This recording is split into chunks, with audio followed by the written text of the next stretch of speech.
It specifically noted that at speeds greater than 230 knots 425 km per hour, with flaps retracted, pilots might have to use the wheel in the cockpit's center console rather than an electric thumb switch on the control yoke.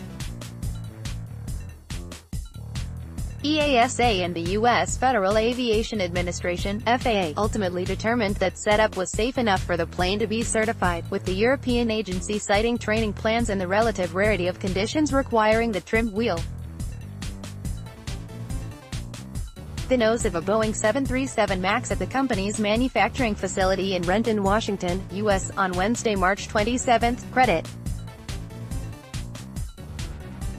In the deadly Lion Air crash in October, the pilots lost control after initially countering the Maneuvering Characteristics Augmentation System (MCAS), a new automated anti-stall feature that was pushing the nose down based on data from a faulty sensor, according to a preliminary report from Indonesian investigators released in November. The flight conditions were similar to those described in the EASA document, a source at Lion Air said. The source said that training materials before the crash did not say the wheel could be required under those conditions, but that Boeing advised the airline about it after the crash. Boeing declined to comment on the EASA document or its advice to Lion Air, citing the investigation into the crash. Ethiopia's Transport Ministry, France's Air Accident Authority and the FAA have all pointed to similarities between the Lion Air crash and an Ethiopian Airlines disaster last month. But safety officials stress that the Ethiopian investigation is at an early stage.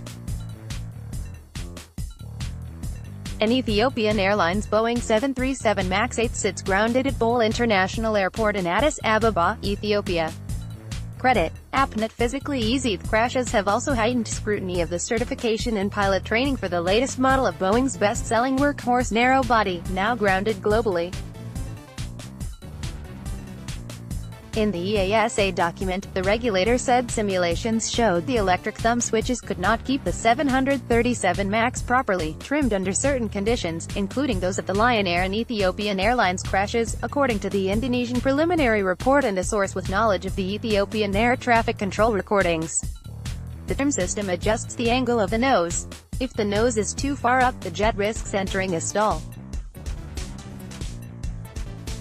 Additional procedures and training needed to clearly explain when the manual wheel might be needed, according to the document. The EASA spokesman said that was a reference to the Boeing Flight Crew Operations Manual. The trim wheel is a relic of the Boeing 737's 1960s origins and does not appear in more modern planes such as the 787 and Airbus SCA350. An American Airlines Group Inc. flight manual for 737 MAX pilots dated October 2017 said the thumb switches had less ability to move the nose than the manual wheel. The manual, which is 1,400 pages long, did not specify the flight conditions in which the wheel might be needed. The trim wheel is a relic of the Boeing 737's 1960s origins and does not appear in more modern planes such as the 787 and Airbus SCA350. It is not often used. Several current and former 737 pilots told Reuters, "It would be very unusual to use the trimmed wheel in flight. I have only used manual trim once in the simulator," said a 737 pilot. It is not physically easy to make large trim changes to correct, say, an MCAS input. You, or more than likely the other pilot, have to flip out a little handle and wind, much like a boat winch. An Ethiopian relative of a crash victim mourns and grieves next to a floral tribute at the scene where the Ethiopian Airlines Boeing 737 MAX 8 crashed shortly after takeoff on March 15. Credit. The EASA document said that after flight testing, the FAA's Transport Airplane Directorate, which oversees design approvals and modifications, was concerned about whether the 737 MAX system complied with regulations because the thumb switches could not control trim on their own in all conditions. FAA declined to comment on the European document. A trim-related equivalent level of safety (ELOS) memorandum listed in its 737 MAX certification document is not available on the FAA website. The agency declined to provide it to Reuters. confusing signals. The night before the Lion Air crash, different pilots on the same plane faced a similar problem with MCAS and tried to use electric trim to counteract it, according to the preliminary report from Indonesian investigators. After the third time MCAS forced a nose down, the first officer commented that the control column was too heavy to hold back to counter the automated movements, the preliminary report said. Former FAA accident investigator Mike Daniels said that to prevent stalls, the control column was designed to require more force for a pilot to pull back than to push forward. Boeing on Wednesday said software changes to MCAS would provide additional layers of protection, including making it impossible for the system to keep the flight crew from counteracting it. On the 737 MAX, Boeing removed the yoke jerk function that enabled pilots to disable the automated trim system with a hard pull on the control column rather than hitting two cutout switches on the center console. In a blog post on his personal website, former Boeing engineer Peter Lemmy said that could make things harder for a pilot in a crisis.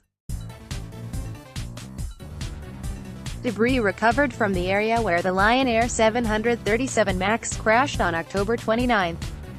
Credit AP. In the scenario where the stabilizer is running away nose down, the pilot may only fixate on pulling the column back in response, he said.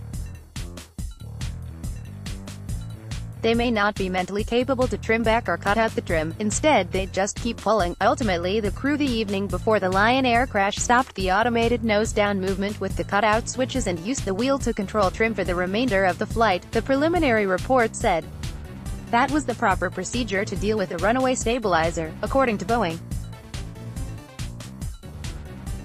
However, current and former pilots told Reuters that the way the trim wheel and other controls behaved in practice compared with in training may have confused the Lion Air crews, who were also dealing with warnings about unreliable airspeed and altitude.